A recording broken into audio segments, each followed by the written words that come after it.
clerk to pledge allegiance to the flag of the United States of America, to the republic for which it stands, one nation, under God, indivisible, with liberty and justice for all.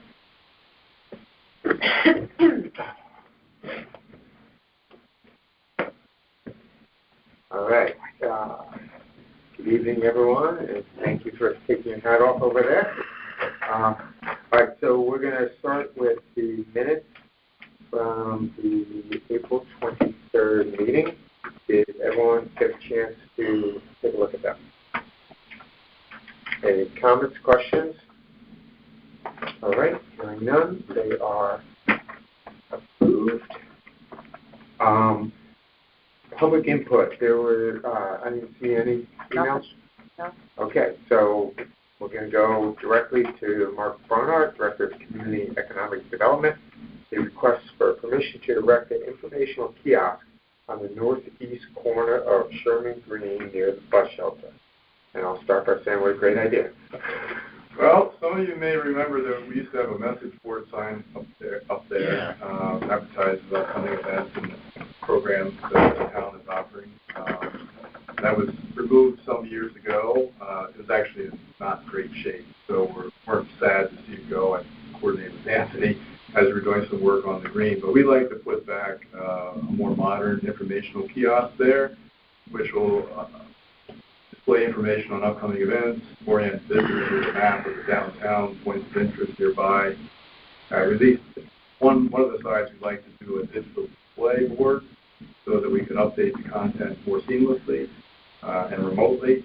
And then the other sides would be blocking LED cabinets and put materials in. So we've indicated the location that we think would be more or less out of the way, but central, wouldn't take away green space so much. We'd like to anchor it to the concrete there, maybe for a little bit of an additional pad. We'll coordinate that work with engineering and your department. So we'd like to, our cost is roughly, I think the whole thing is $30,000. We would fund that out of the downtown improvement fund. We're not asking for any contributions, just asking permission. Kelly, do you need Ms. Barnard's address for the record? Yes. Did you want to give the... For the record, Mark Barnard, Director of Community Economic Development. I'm at the Old Town Hall, the second floor. Yeah, super. Thank you. I only have one question. I think it's a great idea. So the electronic portion of it, who's going to be controlling that? So we would, well, first of all, we need to run power to it. So there will be a conduit that will work again with engineering to put that power to the pad. In terms of the content, again, we'll work with Anthony and his team, but we would think that will come out of our office initially. So again, we have a calendar of events through Experience Fairfield. We advertise events not just through the town, but other venues here. So we would see that as an expansion. Yes. To follow up on that, I mean, is it going to be a touchscreen monitor? Or no, okay. It won't be that sophisticated. Okay, all right. You mentioned maps. I was thinking, like, you go to the airport, where all the shops, where you are, how long it takes to get there. Pretty neat. This is more like a TV screen where it's just so we don't have to print something. Sure. We could update the content, with the touch of a keyboard and mouse. Thanks. Any other questions? Which side is this? This is not the center. It is in a corner by the bus shelter, in the front corner. Okay. Yep. Yeah, by the restaurant? Yep. By central. Okay. No other questions? Someone want to make a motion? I'll make a motion. Okay, thank you.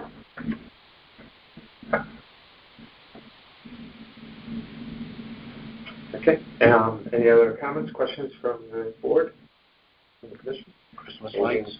What? Will we have Christmas lights on it? Probably not. Anything from the public? And back to the commission. All those in favor? Thank you. You're welcome. Thank you. Have a great rest of your... Thank you, Mark.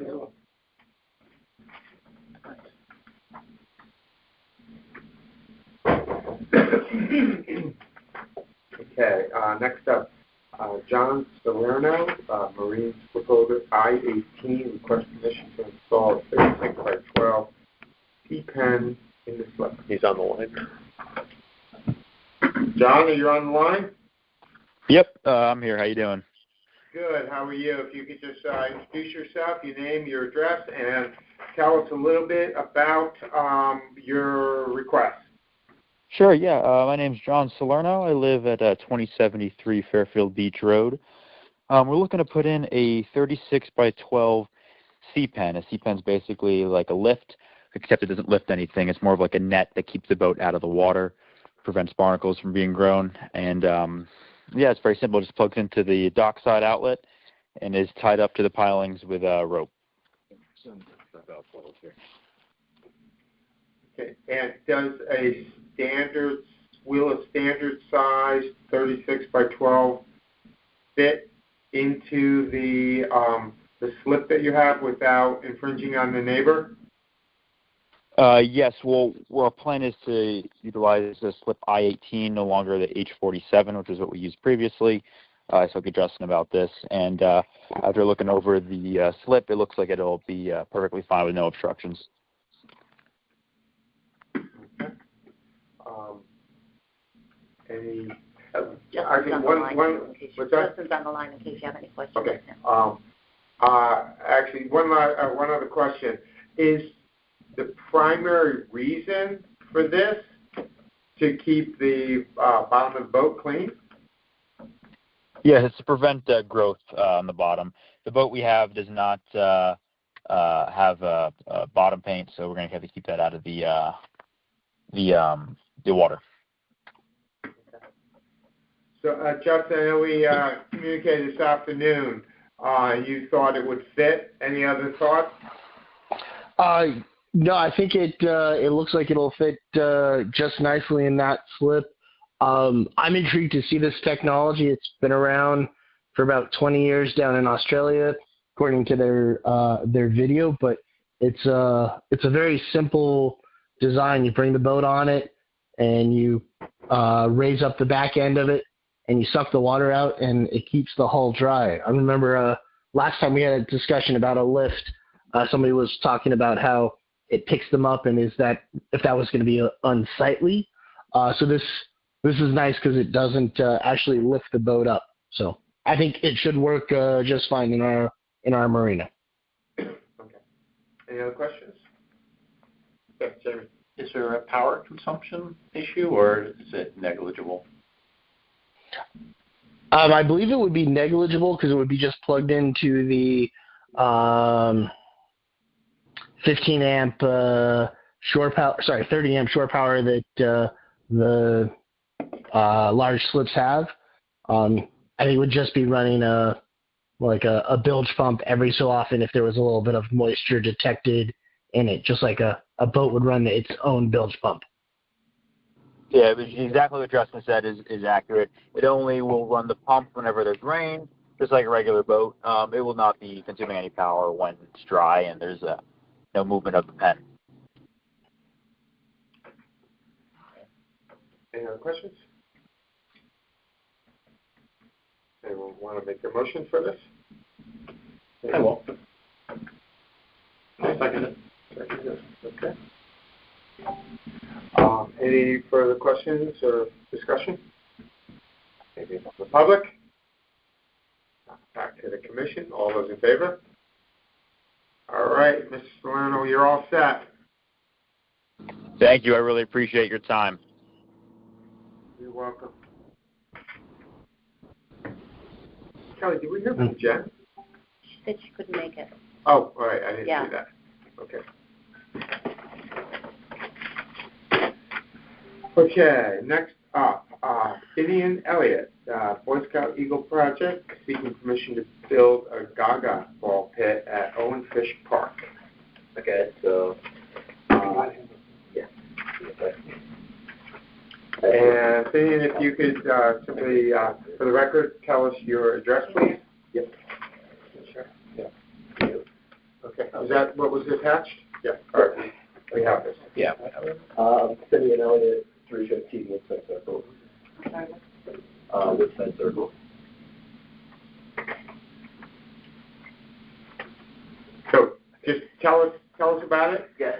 Before this afternoon, I didn't know what a Gaga pit was, but I watched the videos and whatnot. So if you could just tell us about the idea, what you're doing, the timing, everything else. I'm working on my Eagle Scout project, as previously stated, and I wanted to build a Gaga ball pit in Owen Fish Park. I have some schematics attached to the copies here, and I'd probably gonna search and gather materials by myself, and I really just need kind of approval from the town to build it. I'm planning to kind of put it in some of the green space at Owen Fish Park, ideally kind of away from a lot of already the pre-established like playgrounds and stuff. A little more out of the way so it doesn't get in the way of any of the baseball fields.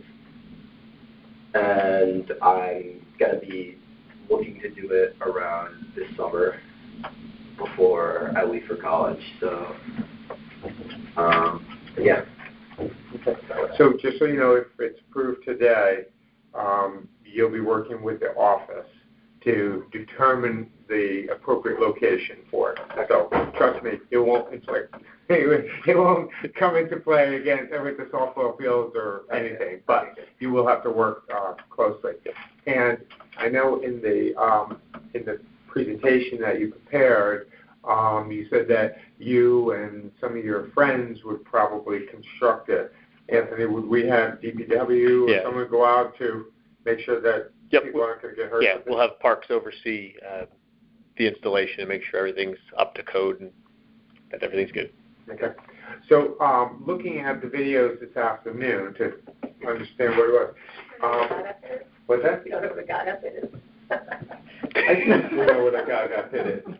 If you asked me the question 4 hours ago, I might have answered differently. But is this a game that is played all the way through high school and beyond, or is it primarily for young kids? Do you know the answer? I would say primarily elementary. Am I correct? There's middle school.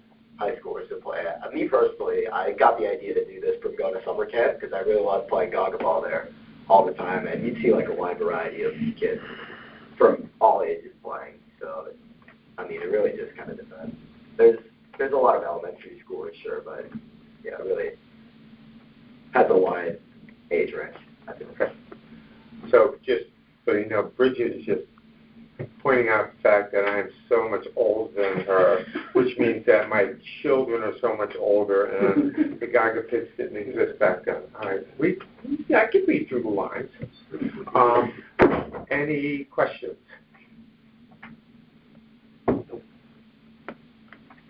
Why Owen Fish? Because it has a lot of like kind of flat land around and also a lot of kind of open space to where I feel like it would be the easiest to build it there as opposed to all the other parks that have varying elevation or not much space.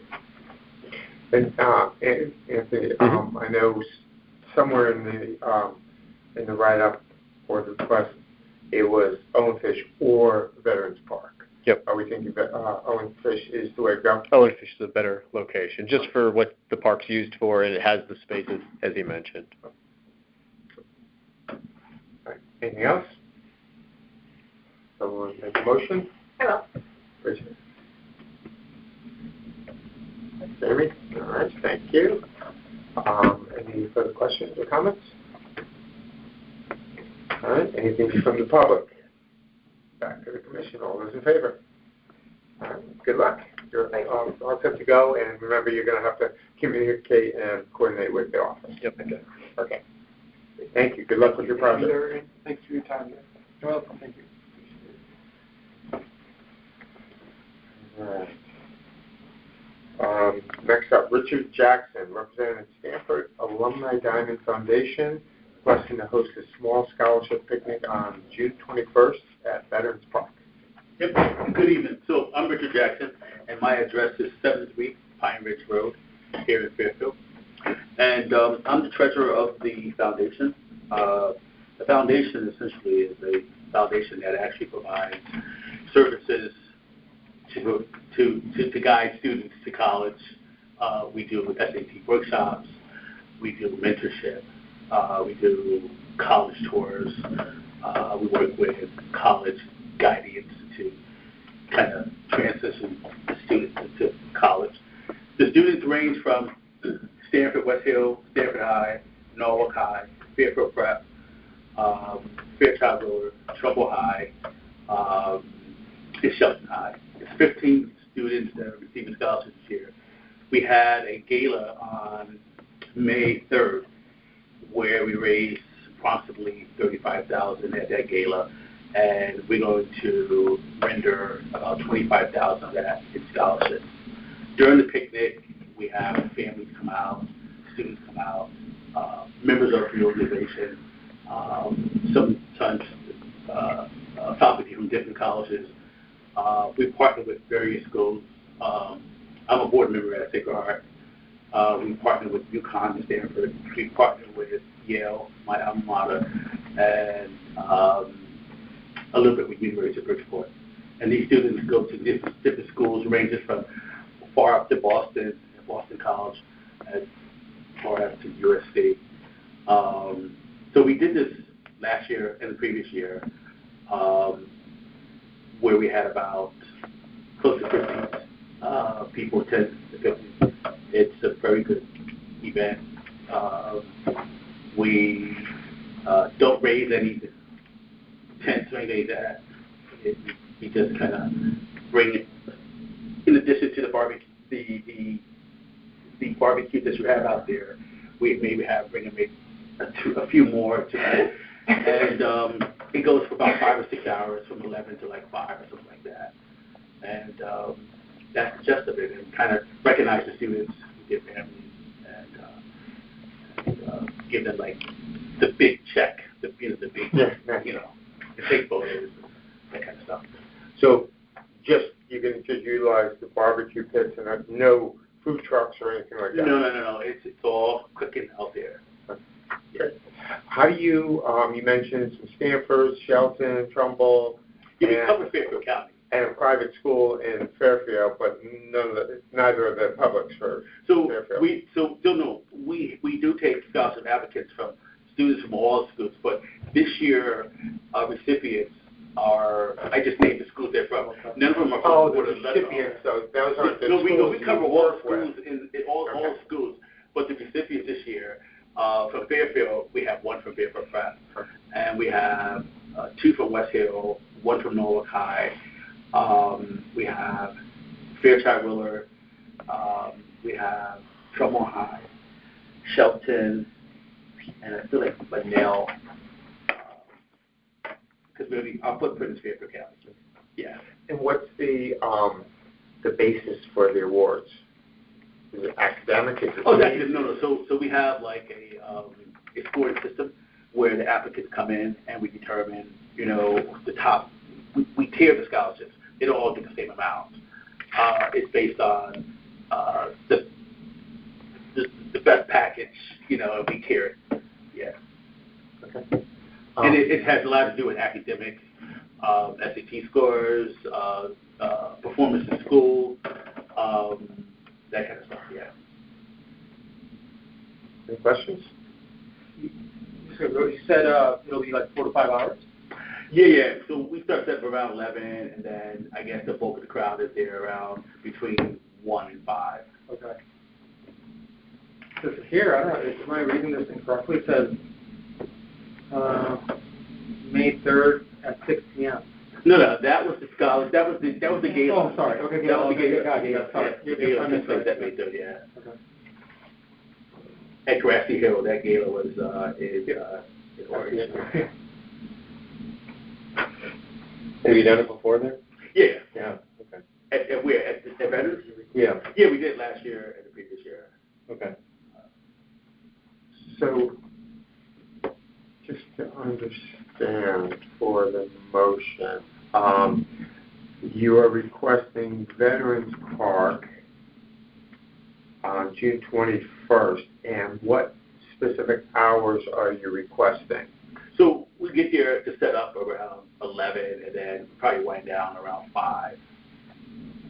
So 11 to 5, and are you considering a rain date or not? When you say no. If it's pouring. Oh, no. So the rain day, I just said, yeah. We don't have a rain date. We don't have a rain date. One year we did it. It rained off and on. So we don't have a rain date. But, I can go back to the board and ask them, if you want to do a rain date. So we'll only consider tonight the request for June 21st at 11, from 11 to 5, and I assume that works for us? Yes, I had already checked. Okay. I have a placeholder. Any other questions? Okay, would someone like to make a motion and make certain that it's not just what's presented here, that it includes the time? Yeah, make a motion to accept the proposal for June 21st from 11 to 5. Okay. I'll second. Okay. Any further questions? Comments? Okay. Anything from the public? Back to the commission. All those in favor? All right. You're all set. Thank you. And for the record, recipients historically have come from Ward. I haven't had one. Yeah, a good candidate sitting with you a moment ago. Eagle Scout. Yeah. Thank you again. All right, Good night. Go next. Yeah, go next. You got to speed this up. What time is it? 8 o'clock. Wow, yeah, well, I was going to say, we're Oh, don't worry. My wife already gave me a hard text. She's like, you're not going to make it in time. I know. We'll be out by then. Okay, next up, Jessica Iannacone, on behalf of Connecticut Fury, seeking permission to renew the agreement to continue to gain field reservation permits for the 25-26 season.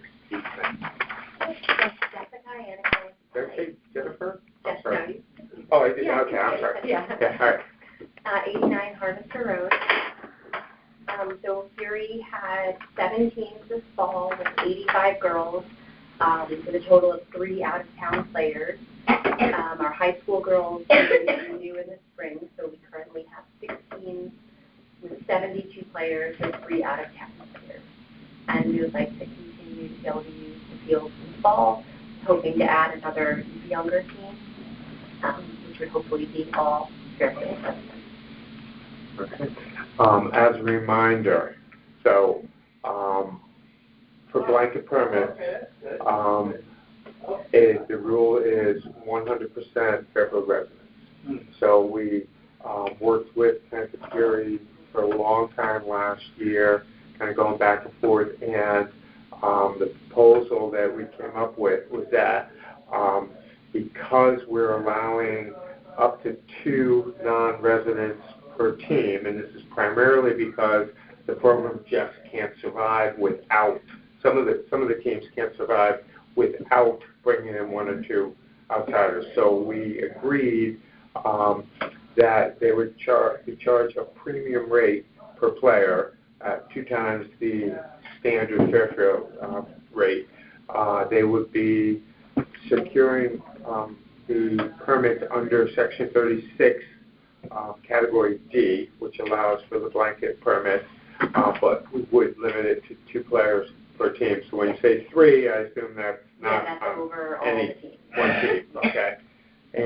But you're going to continue with the intention of using as many Fairfield players as possible, and the other reason is they're a Fairfield-based not-for-profit. So again, we worked for quite a few months last year, back and forth, and this was the agreement we came up with. So, any questions?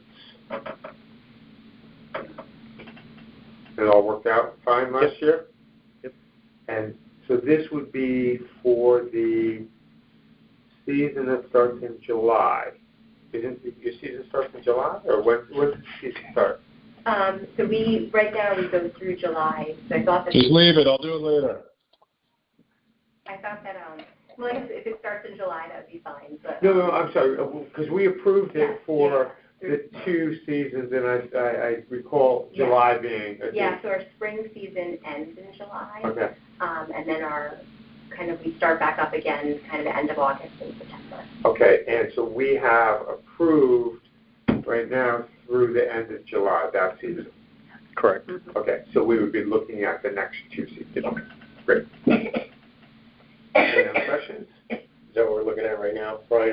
Yeah. Okay. So the fall season and then the season that will end in July of 26. Okay. So, and the $50 fee per players for each, it's a fee each season. So if the participant will pay $100 for the two seasons. All right, thank you. Then, anyone like to make a motion? Jamie? Second, Jamie? Second? Okay. Anything further? Anything further?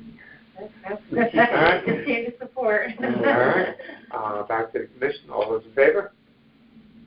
Great. Thank You're you guys all so set. much. Thanks for coming in. Thank you. Have a good night. Thank you. We did enough talking last time. Thank you. For 4 years.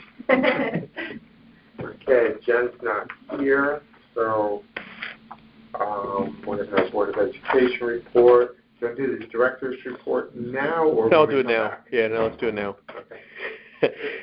So since our last meeting, the budget was approved by the RTM without any major changes for us, so that was good news. Beach season opens up this Saturday. Beach stickers are going to be needed at all the beaches. Hopefully the weather will clear up. Pavilion is open. Furniture will be installed on the deck. It arrived today. Our guys will be putting it together tomorrow in the warehouse while it's raining, and then hopefully install it on Friday, just in time for the weekend. A couple project updates to keep you guys in the loop on Ludlow Middle School turf field. The turf should be started to be installed next week, and then that whole project will be wrapped up in 2 to 3 weeks time. Veterans tennis courts, the work has begun down there. The courts were completely taken down. Forming began this week. They're going to start to pour the concrete next week, and then we're about 6 to 8 weeks from completion there. The two playgrounds that were approved recently, Rugby Park and Grasmere, those will both be scheduled right now, tentatively end of June, early July, and then it'll probably be about 2 to 3 weeks till those are done, so sometime this summer. And then the other big project that we have going on right now is the former pilot house over on Grasmere that we're going to turn into the Fairfield Adaptive Recreation Center. The RTM is scheduled to vote on Tuesday on the $500,000 we asked for seed money to go through the design phase, investigate any environmental issues that may be in the building, and then we'll be going back to them, all three bodies, for final funding once we have the cost estimates on that. But we're looking at probably a $4 to $5 million project over the next 12 to 18 months there. And then just quick program update. Summer programs are up and running. Most are filled with waiting lists. We're currently working on our fall-winter brochure that'll go out in August, late August. Summer concert series began last week. So we had, I think, 42 concerts scheduled this summer, every Thursday, Saturday, and Sunday. Down on the Sherman Green. We're looking forward to our sand jams, our peanut butter jams on the Sherman Green, and our movie nights down at the beach. And just want to highlight our mental health series is going really well. We had a Create and Calm event over the weekend that had about 40 participants that came through at the Senior Center outside, which was amazing. We've got a deep dive into friendships program taking place in 2 weeks. And then the Fathers Forum is still alive and kicking, and we're trying to boost attendance there. A couple things around the office that have happened since our last meeting. We actually hired 2 new full-time people. Oh, great. Our recreation coordinator who runs our beaches, waterfront, we hired a woman by the name of Mari Sachs, UConn graduate, former Division I rower for them. So we're very excited to have her on board. And then we hired a recreation coordinator to take over leagues and field permits. So they'll be working with Fury quite a bit. That's John McNellis. We hired him away from the town of Reading, where he was doing a similar role. He's also, no connection, but also a UConn grad and a baseball player. So happy to have both of those guys on. And then Justin Cathcart, who was on the phone but no longer on the phone, has been promoted to the role of manager of waterfront operations. He's going to continue to do all the waterfront stuff he was doing, but he will also oversee Mari and John as the full-time people. And then I mentioned we've been trying for a couple months now, since my new role, to backfill the director's job. They have finally worked out an agreement with Galen to step in as the interim director of Parks and Recreation for the next 6 months. So I think those are all the updates that I have. Happy to answer any questions. One more. Okay. Giant Steps? Giant Steps, I think, is off the table at the moment as far as we are involved. Today said, well, I think it's off the table as far as we're involved at the moment. The first selectman administration put together I don't know if it's a feasibility group, but it's something like that, and they're evaluating space for potential use for the ECC. And I know if Jen was here, she would tell you all about it. But Giant Steps was one of the locations they were looking at. They've ruled that out. They did determine that they're going to demolish the dilapidated building that was there, which is where we were looking to put in either a field house or multiple fields there. I think that part's still potentially on the table, but the administration may have other ideas for up there. I don't know what they are. I'm not in those conversations at the moment. But that feasibility group also looked at the senior center, which we now oversee. They were impressed with the condition of the building down there, but I don't believe that they're leaning towards putting the ECC there. They also looked at Osborne, they looked at Riverfield, and they liked both of those locations. And I think Osborne, right now it sounds like is their top choice to put the ECC, which is going to be another 5 to 10 classrooms, so basically another school at Osborne up on the hill, is my understanding. Yeah. And what would that do to the fields back there? Not sure. I'm not 100% sure. Again, I have been on the outside of these conversations, so I'm getting the updates, by watching the meetings as well. But I know if they do decide to go that route, they will then come to me and say, hey, you're going to be losing that field, or hey, we're going to be working around it. So I look forward to those conversations, and obviously I'll keep you guys in the loop, and we'll go from there. It indicated that to bring the trucks and demolition into the site, they're not going to come down Barberry. Yeah. They're going to have an alternate entrance. The same entrance we were using. Yeah, the same one we were looking at. All right. Yep. I'm curious, is that, do you know where it is? Is it where the roads kind of come together? That seemed to be the largest area of green space away from home. Yeah, I can't remember the name of the street that the new entrance would be on, but I did share our master plan with them because they didn't realize that it even existed. But I believe that that's still the entrance they're looking at, the one we had on the master plan, which it makes sense. Okay. I just am curious, why was playground camp switched from Riverfield to Mill Hill, or switched to wherever it was switched to? Holland Hill? It was switched to Holland Hill. From Riverfield to Holland Hill, because the superintendent decided that summer school would be better at Riverfield. Oh, okay. Got it. Okay, that was great. One last question. The softball field. Yep. Where we got the feasibility that they could fit. Yep.